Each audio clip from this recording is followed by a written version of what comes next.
കേസെടുത്തു. Kerala vision news, Kochi. Ernakulam corporation ഓഫീസിന് മുന്നിൽ ഒറ്റയാൾ സമരം ആരംഭിച്ച് കോർപ്പറേഷൻ കൗൺസിലർ. 62-ാം ഡിവിഷൻ കൗൺസിലർ പത്മജ എസ് മേനോനാണ് കോർപ്പറേഷന് മുന്നിൽ സമരം ആരംഭിച്ചത്. തന്റെ ഡിവിഷനിലെ അങ്കനവാടി, പകൽവീട്, കൃഷ്, അൽഷിമൈസ് ഹോം, ADS ഹാൾ തുടങ്ങിയവ പണിയുവാനായി ഹുഡ്കോ അനുവദിച്ച 1 കോടി രൂപ 22 ലാബ്സ് ആക്കിയതിൽ പ്രതിഷേധിച്ചാണ് സമരം. വിഷയത്തിന് പരിഹാരമുണ്ടാകുന്നതുവരെ സമരം തുടരാനാണ് തീരുമാനം. അംഗൻവാടി, അൽസൈമേഴ്സ് ഹോം, പകൽവീട്, ക്രഷ്, സ്ത്രീകൾക്ക് വളരെ ചെറിയ ചെറിയ കളിത്തുകൾ പഠിപ്പിക്കുന്ന സ്ഥലമൊക്കെ കൂടെ ചേർത്തൊരു 3 നില കെട്ടിടം 1 കോടി രൂപ സാങ്ഷനാക്കി.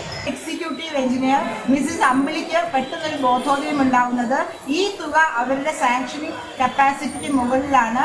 75 ലക്ഷം രൂപ വരെ അവർക്ക് സാങ്ഷൻ ചെയ്യാൻ പറ്റുകയുള്ളൂ. അതുകൊണ്ട് ഒപ്പിടാണ്ട് അയച്ചു. അത് ചീഫ് എഞ്ചിനീയറിന് പോയിരിക്കാൻ തിരുവനന്തപുരത്ത്.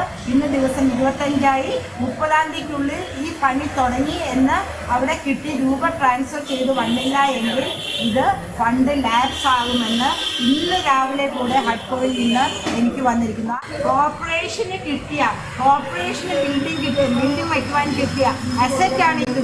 അതാണ് ലാപ്സ് ആയി പോകുന്നത്. സ്വർണം വെള്ളി നിരക്കുകൾ.